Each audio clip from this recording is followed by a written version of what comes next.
Sway. Sway. Sway. Sway. In the morning. In the morning. In the morning. Shay goes by.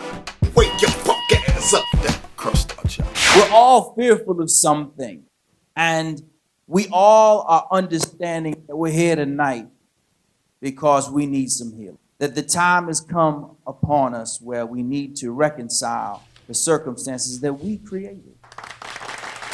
Yes, you're listening to the voice of our guest today, Dr. Steve Perry, and we're in first aid. Good morning, Sway. Good morning, citizens. Good morning, Kelly. Good morning. You know, we woke up to some disturbing news with the killings of Philandro Castile and Alton Sterling. We're feeling kind of down, and you all talked about education, and I thought it was appropriate to have Dr. Steve Smith Perry here. Yeah. And he's an educator, an author. He has a great book called Push Has Come to Shove, getting our kids the education they deserve, even if it means picking a fight.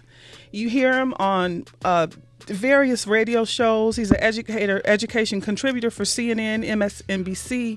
You see him on TV One. Good morning, Dr. Steve Perry. Good morning, Sister Kelly. I've seen you on a couple of specials, Black in America, and I've seen great profiles of your school that you started in Hartford, Connecticut, Capital Preparatory, a magnet school, and you're starting one in Harlem. Yeah, so we started a school. First of all, thank you, Sway. I'm a gigantic fan, man. Yeah. Last night, my son and I were watching Boondocks, and I told him I was talking to you this morning. He was actually impressed. He rarely is impressed with me. He's like typically like, whatever, Dad. So what time are you coming home? Yeah. But he was that Gangsterlicious episode really. It really was something like seriously. A big episode. It was right a there. huge episode. Yeah. But we started a school also in Bridgeport, and now we have one that we're starting in Harlem, which I'm very, very excited about as well. In fact, we're in professional development right now. You said your mom, Kelly, was a principal, and your sister's a teacher. And so we're in PD right now. Everybody is working 16 hours back at the schools, learning how to teach our kids. And when I say learning how to teach, what I mean is really that, recognizing that our kids require not just stand up in front of them and pull something out and tell them, learn it. You got to engage their hearts and minds in order to make them feel like you believe in them. They don't want to know what you know until they know that you care about who they are. It's different. I want to ask you, when you say learning how to teach our kids, I remember growing up and going to school in the 80s, and as a youth in the late 70s and the 80s. Sure. And what we were being taught, whether it was basic mathematics, whether it was earth science, some of those things we were being taught was useful for information, but some of those things wouldn't be applicable to today and because the times have changed. And that's everything. That's it, right? So what is it? What's important to teach now? Our school's themes is social justice. Okay. We believe we're building little revolutionaries. Okay. We want them to take the information that they have. You don't learn to count just so you can count. You learn to count so you can make it count, so you can make an impact on the community. You don't learn to read just so you can learn how words are formed on a page. You learn to be literate of the community. You learn media literacy. You learn to look at the community as a whole, recognize the images that are being fed to you, and see from whom they're being fed. And then what it is that you're supposed to do with those images. How do you consume them? Can you consume them for entertainment and only entertainment? How much of that image can you take for a certain time without having an impact on who you are as a person? And how much are you sending out as a person? What does that mean? So we are recognizing that we have to educate the whole child. Educate the whole child, not succumb to the limitations that people put on our children. Some people will say, well, they're poor. Okay, and did we just invent poverty? Yeah. I mean, it's not a locked cave. We can get out of this thing. We've done this before. It's not extraordinary. That's why I'm always surprised, Sister Kelly, that people talk about poverty as if it's this monolith, like we all experience it the same way. I grew up in public housing. I don't know the situation you grew up in. We had welfare. I was on welfare. Okay. Yeah. So, but I grew up in Connecticut in public housing. So some people say, well, that's different. It might be. But one thing that I saw that's consistent across poverty is that it's limiting. It makes us feel like the world is flat. Like if you go to the next neighborhood, you could die. Yeah. Like don't go too far. Yeah. Right. Yeah. Let me ask you this: times have changed too. When I remember coming up, if something happened, somebody was killed in the neighborhood, or was some civil unrest going on in my block. When we got to school, they blocked it out. They act like it didn't happen. or you only confront it when you before you come to school, after you leave. In the situations like this school you're building primarily is for black and brown male youth, right? Yeah. It's co-ed. Co-ed. How do you, when we see what's happened with Alton Sterling and when you see what's happened with Philando Castile, how do you teach around that, and how do you confront it with these young kids, because like they're walking around? It's deeper than that. Listen, I mean, it's deeper than that. It's not. They don't have to wait to see something happen on the news. Okay. I mean, 2 of my kids were robbed a couple Sundays ago at gunpoint, coming from a flag football game. I mean, I mean, I don't have to talk to them about that. I mean, that's their reality. And as they were robbed, they went home and told their respective parents. Neither one of the parents wanted to call the police. Okay. And in fact, got on them for calling the police. They wanted to go out and extol justice on. I mean, it's just this. We are in a different space, man. In the same time that these 2 brothers were killed, even though they were murdered by the police. I mean, let's just call it what it is. They were murdered. In the same time, in just Chicago, 11 people were shot, 2 were murdered. In the same time period. From ranging ages from 43 to 4. A 4-year-old was shot in the back in Chicago yesterday. Wow. I mean, so I don't have to, we don't have to, forget the fact that they have a cell phone or anything else in their pocket that's pinging and telling them everything that's going on. We can't stop the world from being a part of it. But the fact is, I mean, when I have children in my school who are part of murder cases, not because they've done it, but because they just live in the community where people do this stuff. Do it to one another or have it done to them. We have to teach in this context. That's what I'm saying. We're not just teaching to teach. And we have to convince, we have to create a safe space. We have to convince kids that, man, we love you here. We aggressively love you. Like, I'm going to hug you, bruh. You're going to get a hug. I love you like that. And I love you so much that I'm not going to let you stand in the way of your success. It's not going to happen. You could try. But ain't nobody scared of you. How did you figure it out? Like, because, I talk to a lot of kids all the time, and each time I learn something, and each time it's different, depending on who you're talking with.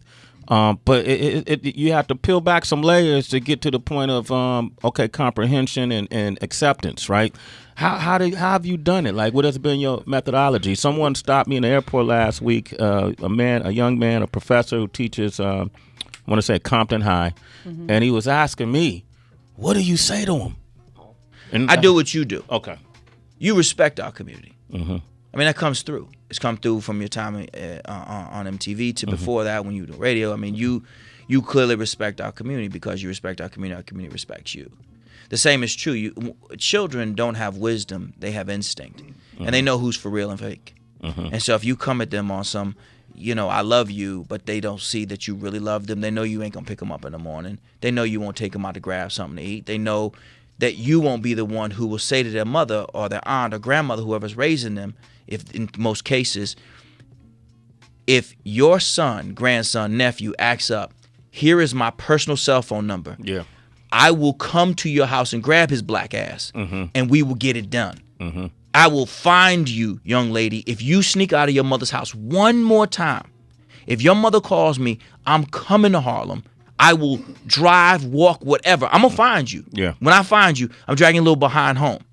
When they understand that it's not just about the 4 walls of the building, they understand that you love them and you love them aggressively, then you don't have to worry about some of the other stuff. You just don't have to worry about it. It's just not how the thing happens. Okay, I want to talk more about the school. We're in the middle of first day with Kelly Kinkaid. Dr. Steve Perry is here. We're going to open up the phone lines, 888-742-3345. We're the ones who dropped the ball. I don't want anyone to think for a second that this is a spectator sport. We don't have a bench.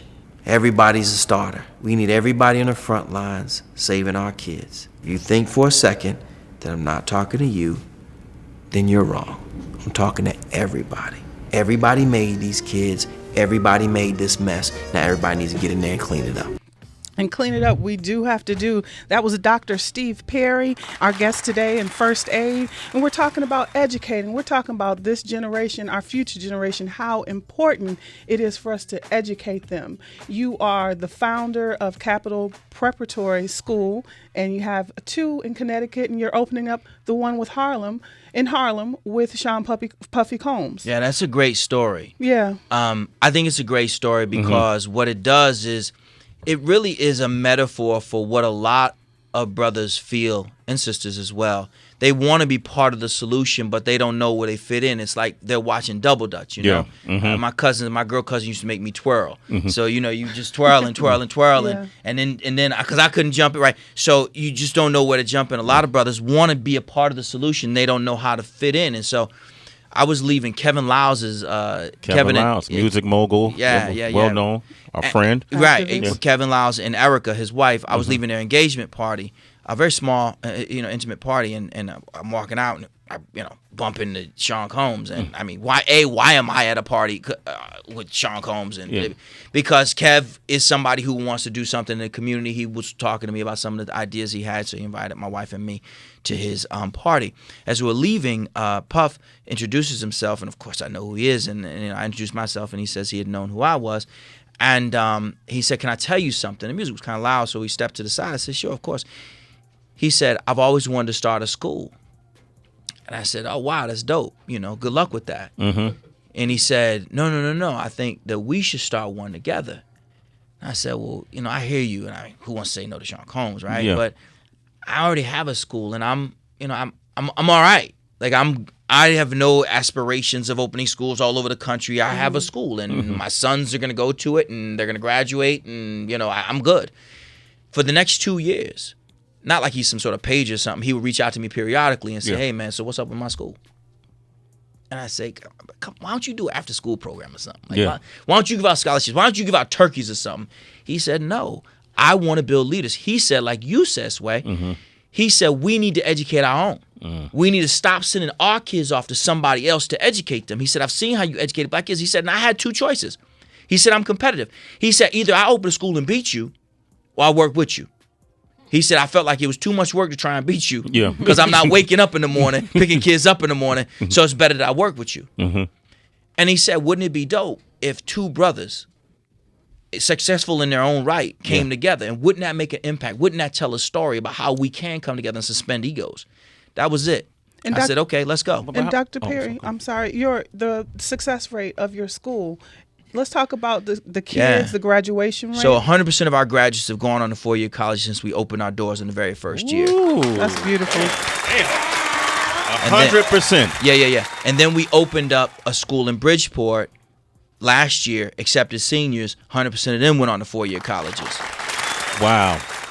But, what's so amazing about it is that that's amazing when we're talking about black, Latino, and poor kids. If I told you I open up a school in a white suburb with wealthy kids and I send 100% of them on to college, we'd be like, all right, yeah, so you're supposed to. Yeah. Well, I feel like my kids are as smart as anybody's kids in the world. I put my kids against anybody. They may speak differently. They may conjugate verbs differently. They may act, meaning they may have a different affect, because their community requires that, but what's between their ears is no less effective than what's in anybody else's head. The color of your skin does not impact the capacity of your brain. So, but since that time, I'll tell you, a lot of other cats. Jalen Rose, Yeah. good friend of ours. Yeah, Absolutely. beautiful brother. Yeah. I mean, Pharrell have reached out. And the only reason I can say their names is because they felt comfortable about it. They've talked about it publicly. But there are other cats who've reached out who said, "Man, I want to be part of the solution, but I don't really know where I fit in education because either A, I didn't graduate, or B, I did, but I didn't light it on fire. So I don't know that I feel like I'm or C, I'm not a professional educator." And one of the first interview I did on CNN, of someone when CNN brought me on as a contributor, was of Pharrell. And there are a lot of folks who said, "Why would you interview Pharrell? I mean, he's in music." Well, A, I don't know if you know this, but he's one of the brightest guys you will ever meet. I mean, just period. There's no asterisk. And then B, because he sold 400 million records to my kids. I want to know what he said to them. Yeah. Yeah. Tell me what you're saying to them that's making them spend their money. How is it that you're able to convince them to spend money on what you're saying? when I'm trying to get them to take this thing I'm giving them for free. Yeah. I mean, why are we so limited in our understanding of what education is? If we as black people, again, I can't talk about other communities. I only talk about the community within which I primarily work. I've never worked in a suburban school system, not what I know. But in black and urban communities, we have to have a more progressive, as you said, Sway, understanding of education. We have to invite more people into the fold. I'll give you another thing, real talk. There are a lot of times, there are cats who have, had court-ordered vacations, right? Gotten their lives together, become some of the most learned individuals in our community. But I can't hire them in my schools because they're a felon. Meanwhile, these cats will volunteer as football coaches, volunteer as basketball coaches, spend more time, trying to make right what they did wrong than, quite frankly, many of us do. Yeah. Yet we, in the traditional education sector, say, well, if you've ever committed a crime, I can't hire you. That's scarlet letter. And yet this brother is as meaningful to our community as anybody. Yeah. I mean, he may now be a minister, whether with the nation or with the Christian group or whatever the group. So he has given his life to God in some cases, paid his due, but I can't put him in front of kids. The point is that we have to open up the conversation to engage more minds because we have lost our generation. Yeah. Real talk. We've lost the men of our generation. Many of them have, of course, everybody's going to say, well, not everybody. I'm not talking about everybody. Get over yourself. But enough of us have fallen short either because the system was so badly broken, or it wasn't broken. It's done what it's designed to do. Yeah. It was not designed to educate black, Latino, and poor people. It never was. So it doesn't. I mean, it just doesn't. So it worked fantastically well. Unfortunately, when it works, we lose and we don't work. Yeah. So what we now have to do is we have to do what we can to build up our generation and support men and women in our generation and say, man, go back to school, give it a shot. Don't give up on it. There's still time for you. But most importantly, we have these kids. I mean, we got to get in there. And Dr. Perry, as I'm not an educator, but yes, you are. You are on this air. You're educating right now, Kelly. Do it. Well, the question is, and everyone who's listening, how can we help if we're not working in the school? Everybody has something. Everybody has something they can do. So if you have children, the first thing you can do is make sure you read to them. Make sure you read to them, and never again admit that you're bad at math. Never say that again. It's just not cool. Yeah, it's not. Stop it.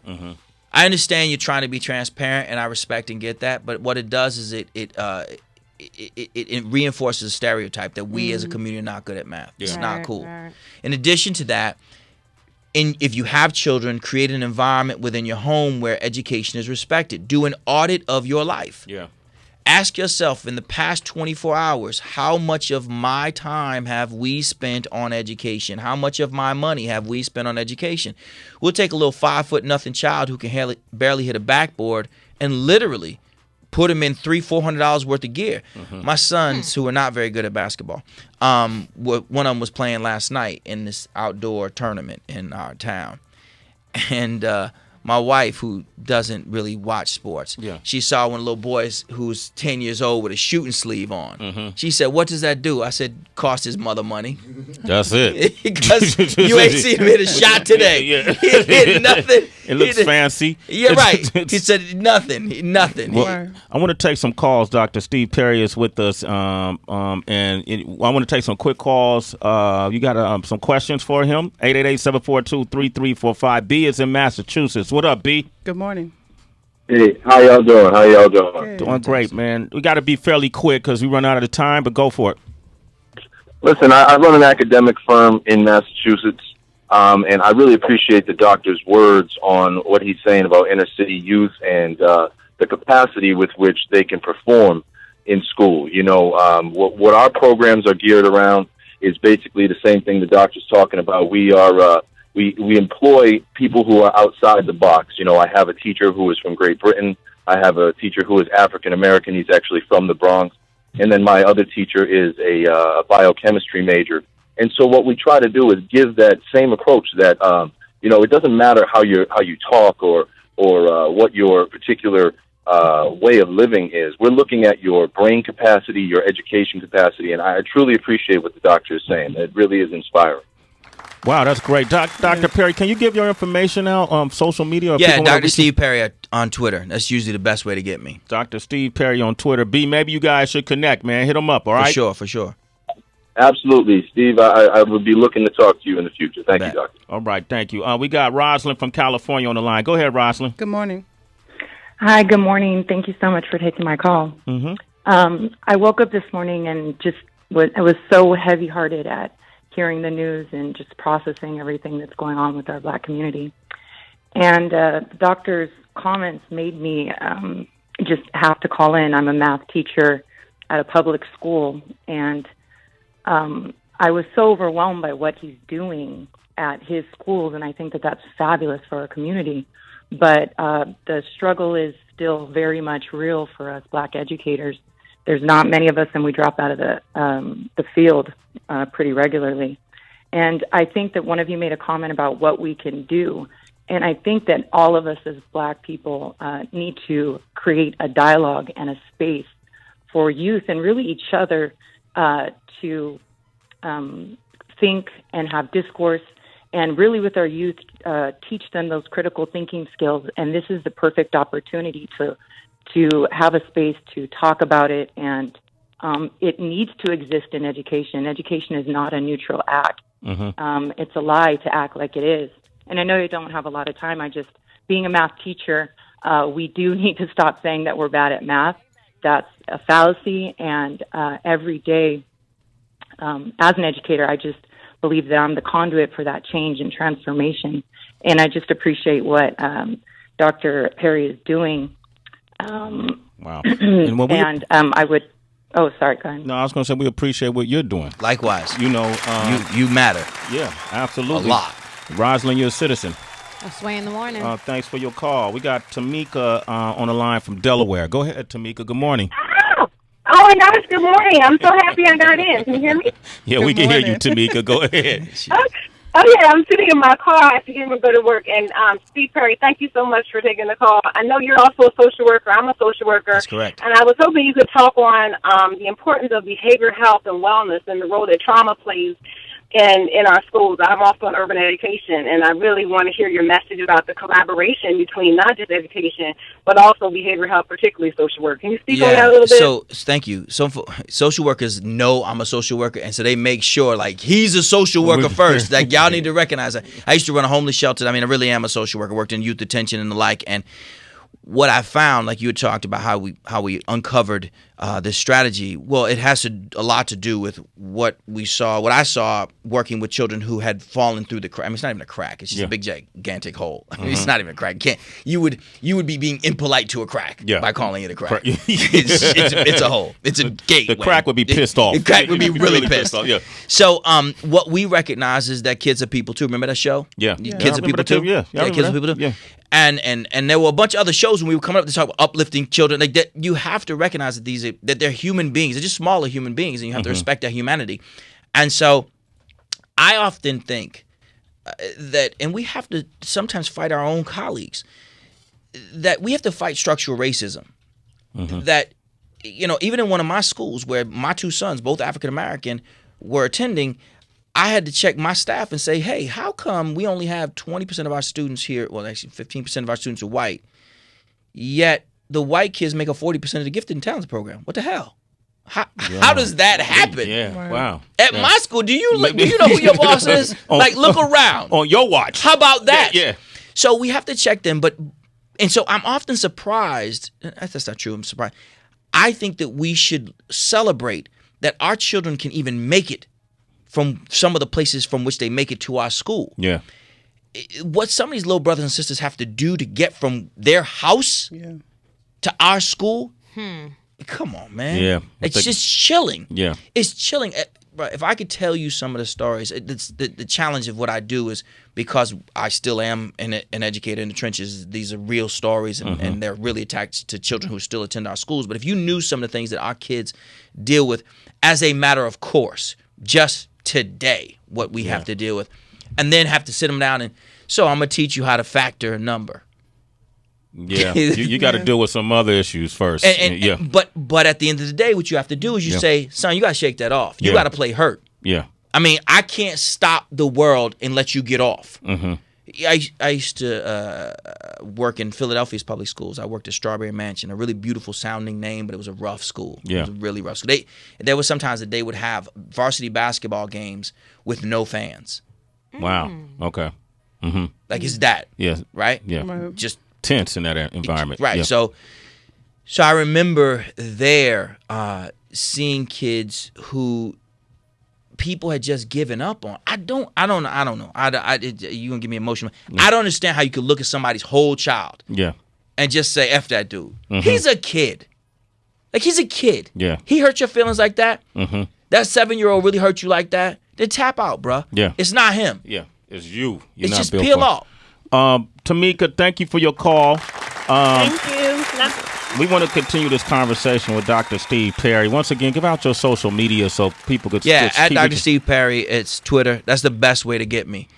Count us on board. Yeah. We got to talk more. Bet. But these platforms are your platforms. That means a lot to me. Yeah. And I'll say this.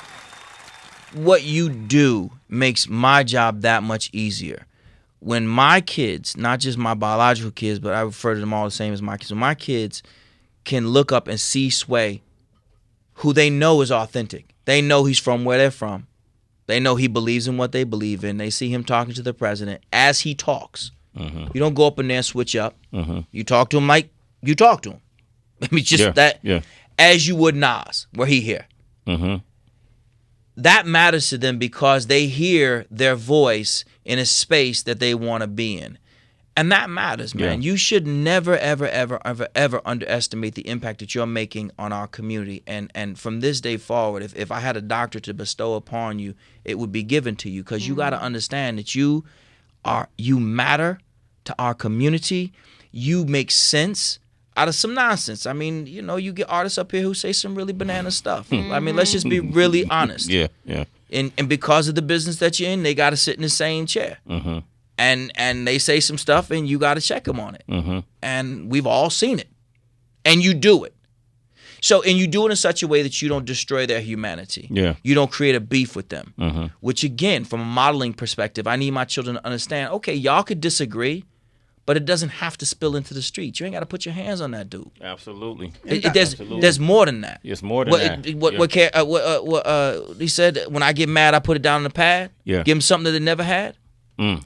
I mean, that's just public you got enemy. bars, man? You got no, bars, I don't. Though? Okay, no, I don't. like you got bars. No, I don't. No, I just am a public enemy fanatic. Okay. So that's the only rhymes I know. PE. Dr. Steve Perry, man, you got to come back. We got to continue anytime this. you need me to. Okay. Anytime we're going to do a series of conversations Okay, with you. I hope you don't mind. I'd be honored. Okay, great. And Dr. Perry, you matter to us too. Thank you. And we're gonna have to do something with the school. Maybe bring some kids up. They would be when you're doing the school gassed. year. Okay. Yeah. Well, thank you for coming. If you want to follow me on Twitter or Instagram, Kelly Kinkaid, KELLY KINKAID. Okay. Julia Stiles is up next. She's in the new movie. Jason Bourne. Sway in the Morning. It's Sway in the Morning, only On Shade 45.